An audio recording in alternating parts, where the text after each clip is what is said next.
메리 크리스마스입니다. 이 옆에 분 나오. 위디오 미국 사람들 보통 그렇게 얘기하잖아요. 주님의 평강 함께 인사를 나누시죠.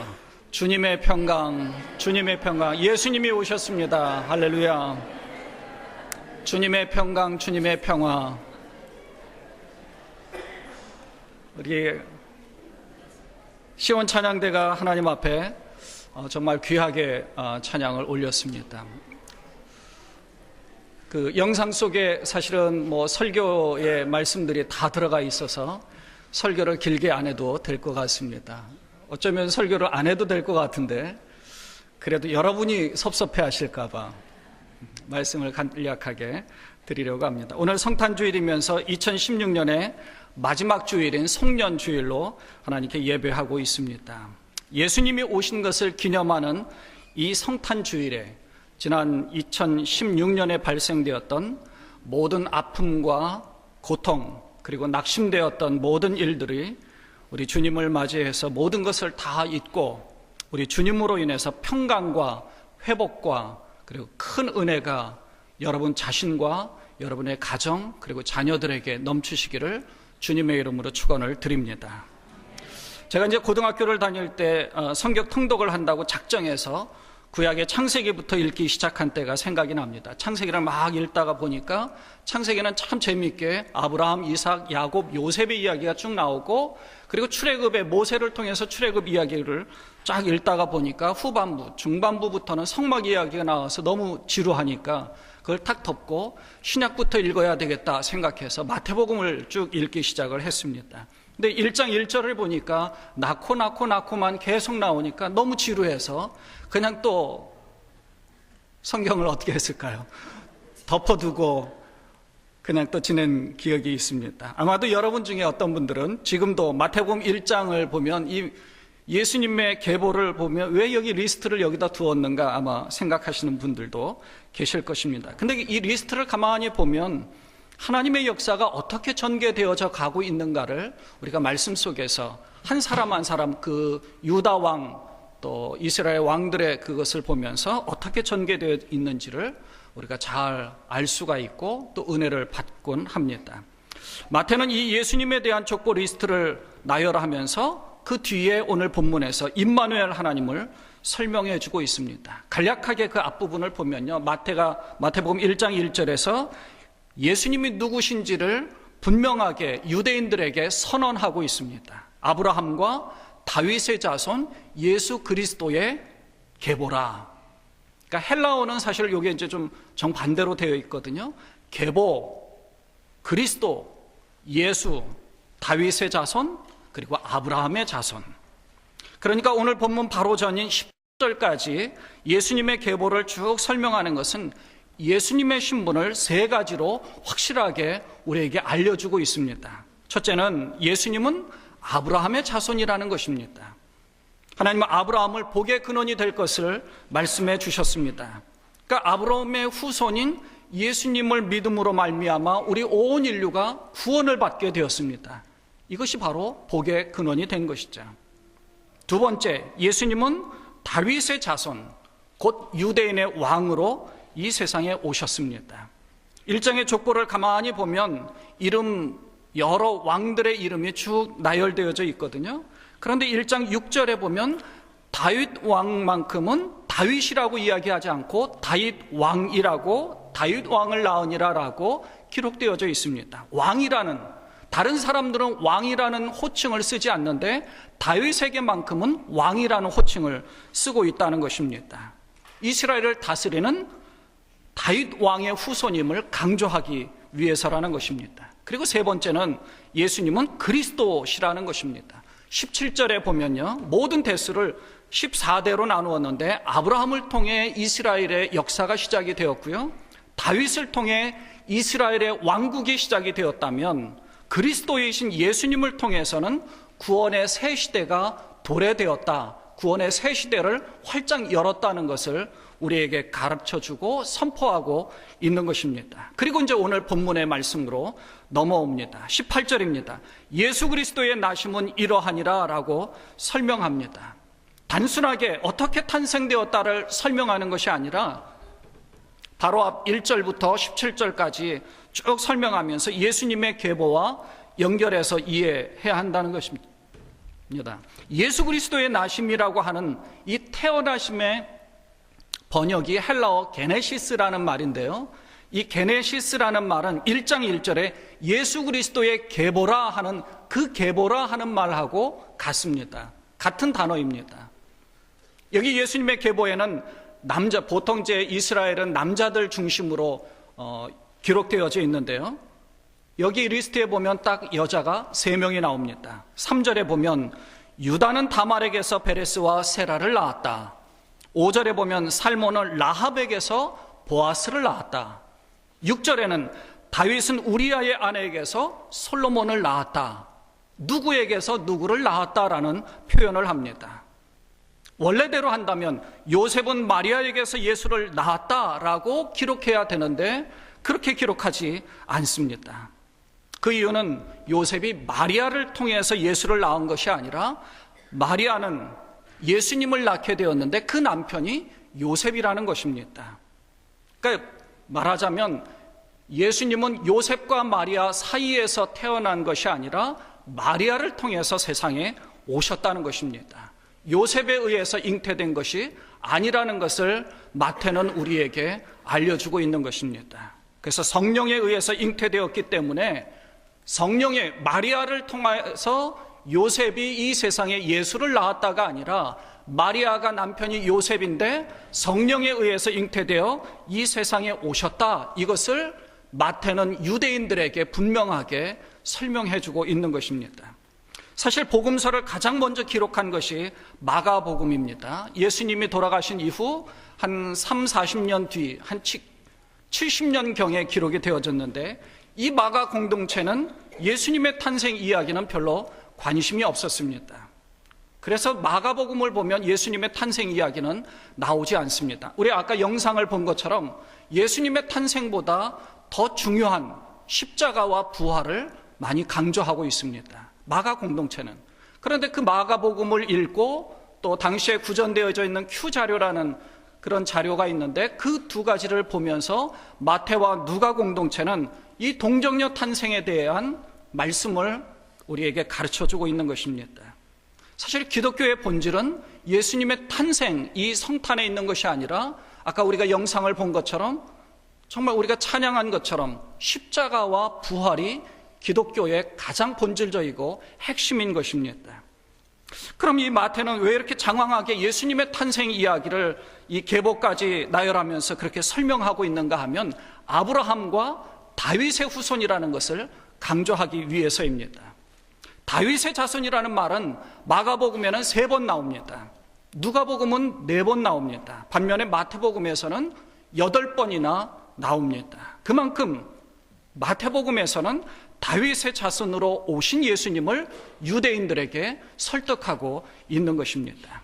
이제 19절입니다. 19절에 보면 마태는 요셉을 의로운 사람으로 소개하고 있습니다. 저는 이 성탄절에 여러분에게 이 요셉의 의로운 모습을 2가지로 설명을 드리면서 우리도 이런 의로운 모습을 가져야 할 것을 당부하고 부탁드리고 싶은 것입니다. 첫째는 어떤 의로운 모습인가 하면 자기가 행사할 수 있는 법적 권리를 내세우기보다 상대방을 긍휼히 여기는 배려하는 마음을, 따뜻한 마음을 가지고 있었다는 것입니다.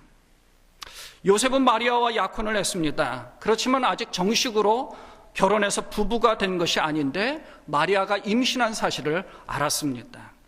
여러분, 율법에 의하면 신명기 22장에 그렇게 기록되어 있는데 율법을 잘 지키도록 이스라엘 백성들, 유대인들에게 강조합니다. 그런데 그 율법에는요, 결혼하기 전에 남녀가 함께 결혼해서 정식 부부가 되기 전에 여자가 임신한 것을 발견하게 되면 성읍의 장로들과 더불어 성읍 사람들이 다 같이 그 여인을 돌로 쳐서 죽이라고 합니다.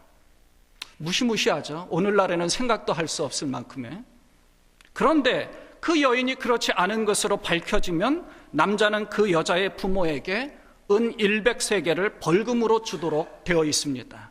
그러니까 여자가 정말 임신했다 하면 돌로 쳐서 죽이든지, 아니면 여자가 임신하지 않았는데 파혼한다 그러면 그 벌금을 물어줘야 된다는 것입니다. 은 100세겔입니다. 노동자가 4일 동안 일해서 벌을 수 있는 것이 은 1세겔이라고 합니다. 그러니까 은 100세겔이라고 한다면 노동자가 1년 반 정도를 열심히 일을 해야 벌 수 있을 만큼의 큰 돈입니다. 이것을 요셉이 마리아의 부모에게 물어주어야 한다는 것이죠. 요셉은 자기의 법적 권리를 내세우는 것보다는 이 마리아를 살려준 것입니다. 그렇게 작정을 한 거죠. 이 일을 가만히 생각하고 이렇게 해야 되겠다라고 배려하고 양보하고 긍휼히 여기는 마음을 가지고 있었다는 것입니다.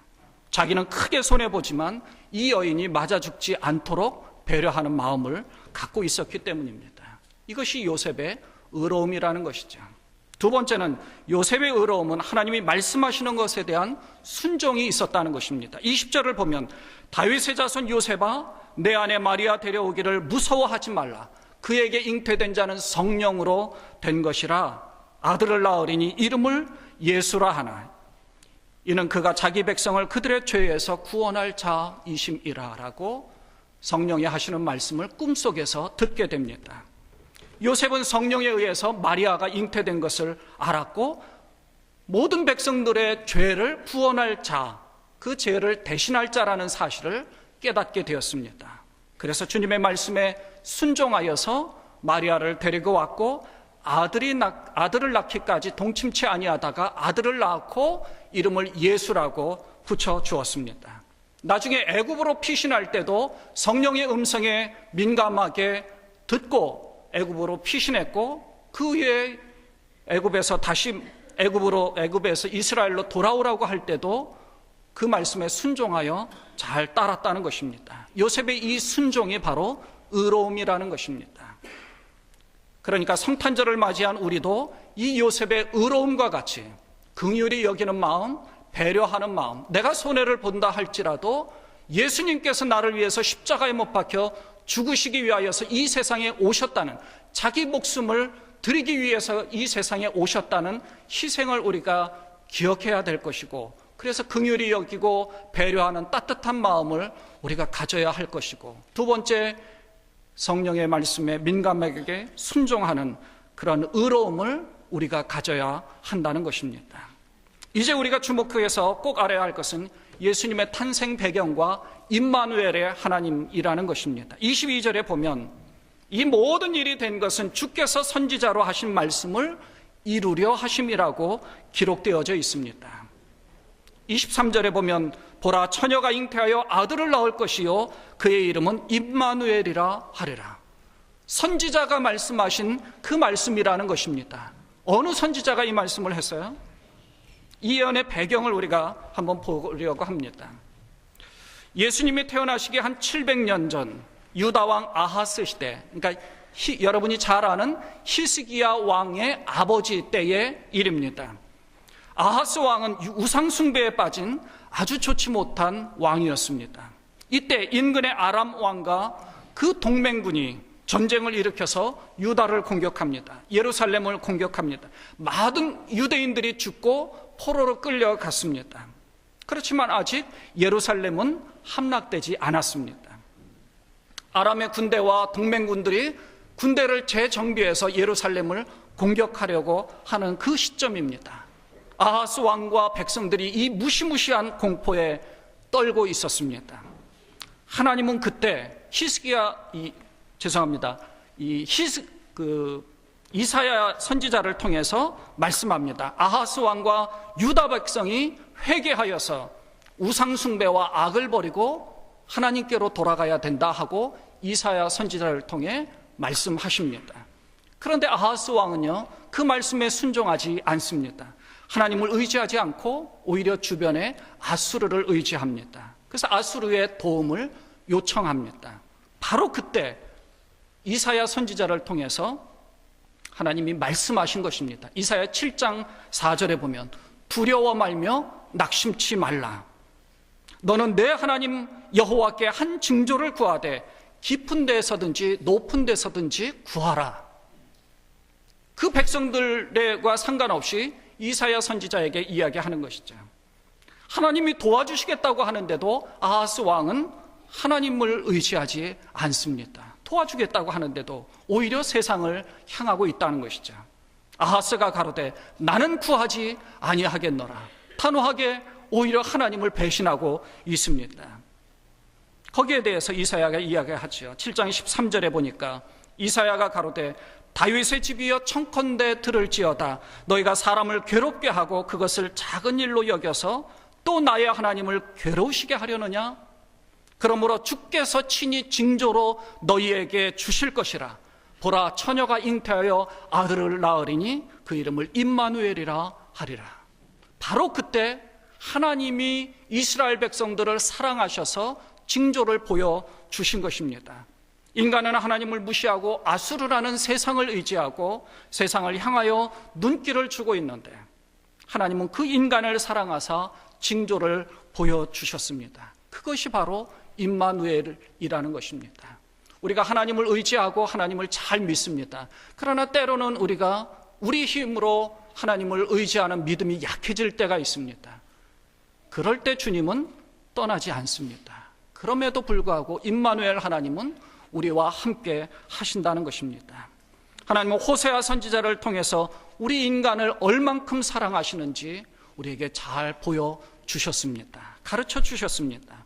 인간은 세상을 품고 세상을 사랑하고 있지만 하나님은 그런 인간을 불쌍히 여겨 주시고 있다는 것입니다. 일본의 우찌무라 간조라는 유명한 신학자가 이렇게 말한 것을 보았습니다. 하나님은 감정에 사로잡힌 사상가가 아닙니다. 인간들이 죄에 빠져 있는 것을 보고 혼자 흐느껴 울고 계시는 분도 아닙니다.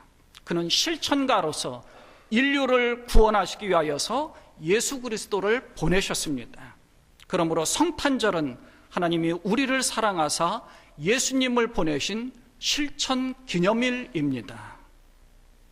하나님 우리 인간을 사랑하셔서 자기의 독생자 예수님을 이 땅에 보내주신 것입니다. 우연히 이 땅 가운데서 그런 사건이 일어난 것이 아니라 하나님이, 제가 대강절 기간 동안에 계속 말씀드린 것처럼 하나님이 그 영광을 뒤로하고 인간의 몸이라는 아주 낮고 천한 모습으로 세상에 오셨다는 것입니다. 영광 가운데 오셨다면 어쩌면 저도 우리와는 다른 세상이라고 생각했을지도 모릅니다. 그런데 이 인간의 모든 질고를 지고 세상에 오신 낮고 천한 그런 모습으로 오셨기에 제가 그 예수님을 받아들일 수 있고 믿을 수 있다는 것입니다. 이사야 선지자는 계속해서 하나님이 세상에 오신 이유를 인간에게 희망의 소식을 주기 위해서라고 말씀합니다. 61장에 보니까 가난한 자에게 아름다운 소식을 전하게 하려 하심이라. 나를 보내사 마음이 상한 자를 고치며 포로된 자에게 자유를, 갇힌 자에게 노임을 선포하며 모든 슬픈 자를 위로하되 무릇 시온에서 슬퍼하는 자에게 화관을 주어 그 죄를 대신하여 기쁨의 기름으로 그 슬픔을 대신하며 찬송의 옷으로 그 근심을 대신하시고 그들의 의의 나무 곧 여호와께서 심으신 그 영광을 나타낼 자라 일컬음을 받게 하려 하심이라 라고 우리에게 확실하게 가르쳐주고 있습니다. 이 성탄절은 예수님이 가장 가난하고 나약하고 낙심 가운데 있는 우리에게, 하나님이 우리에게 오신 것입니다. 임마누엘은 하나님이 우리에게 오셔서 우리와 함께 하신다라는 것입니다. 이것이 복음입니다. 복음이 임한다는 것은 새 시대가 열린다는 것이죠. 새 시대의 특징은 모든 죄가 다 사라지고 용서되고 제거되어서 구원의 시대, 새로운 시대로 살아간다는 것입니다. 임마누엘은 하나님이 우리와 함께 하시는 하나님이라는 것입니다. 때때로 넘어지고 좌절하고 주님을 떠나서 번뇌에 빠지고 절망의 구렁텅이에 빠질 때도 있습니다. 그러나 우리에게 오신 임마누엘 하나님은 한 번도 우리를 놓지 않습니다. 연을 우리가 쭉 날리지 않습니까? 연의 실이 쭉 달려져 있습니다. 우리는 그 연을 날리면서 연의 입장에서 내가 이 줄이 좀 귀찮아서 끊어버려야 되겠다, 내가 내 마음대로 바람을 타고 자유롭게 돌아다녀야 되겠다라고 그 줄을 끊어버립니다. 처음에는 자유로운 것 같지만 결국은 땅에 곤두박질을 치는 것이 연의 모습입니다. 우리 모두는 주님이 그 끈을 놓지 않고 계십니다. 우리를 붙잡고 계시고요. 임마누엘을 강조한 마태복음 가장 마지막 절에서 28장 20절에서 이렇게 말씀합니다. 볼지어다 내가 세상 끝날까지 너희와 항상 함께 있으리라 하시니라. 사랑하는 여러분, 우리에게 오신 하나님은 임마누엘 하나님이십니다. 힘들 때나 낙심될 때나 좌절과 절망의 상황에 처할지라도 늘 우리와 함께 하시는 그 하나님이십니다. 지난 1년 동안 평안하신 분도 계실 것이고 좋은 일이 발생하신 분도 계실 것이고 자녀들이 잘된 것으로 하나님이 은혜를 베푸셨다라고 고백하시는 분들도 계실 것입니다. 반면에 지난 1년 동안 고통을 당하신 분도, 아픔을 당하신 분도, 어려움을 당하신 분도, 낙심되는 일도 많이 있었을 것입니다. 그런 분들도 계실 것입니다. 그러나 하나님은 결코 우리를 버리시거나 떠나셔서 우리가 그런 일을 당한 것이 아닙니다. 너무도 사랑하셨기에 마귀에게 시험을 허락한 욥이 있었고요. 감옥에서 고통을 당했던 요셉도 있었습니다. 바울은 주의 사역을 하다가 매를 맞고 수모를 당하고 낙심까지 당하는 그러한 깊은 절망의 구렁텅이에 빠질 때도 있었습니다. 깊은 동굴 감옥에 갇히기도 하고 자기 몸에 가시 같은 질병을 없애달라고 간절하게 기도하기도 했습니다. 그러나 주님은 내 은혜가 내게 족하도다라고 오히려 바울을 위로하셨습니다.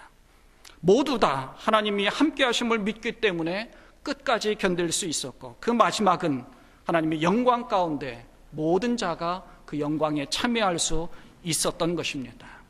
우리의 삶의 여정이 칠흑 같은 암흑이고 어두움일 수 있지만 동굴 안에 있는 것이 아니라 터널의 끝자락이 있기 때문에 절망스럽지 않고 또 하나님이 우리에게 오셔서 우리와 함께 하시기 때문에 우리는 이 세상 가운데서 그래도 살만하고 하나님으로 인하여서 소망이 있고 하나님 가운데서 힘을, 위로를, 다시금 용기를 얻게 되는 줄로 분명히 믿습니다. 하나님이 우리에게 오신 이 성탄절에 더 큰 소망 가운데 힘과 회복과 용기와 큰 능력으로 주님과 함께 하셔서 새로운 새 시대 가운데서 힘찬 발걸음을 내디시는 여러분 되시기를 주님의 이름으로 축원을 드립니다. 기도합니다. 하나님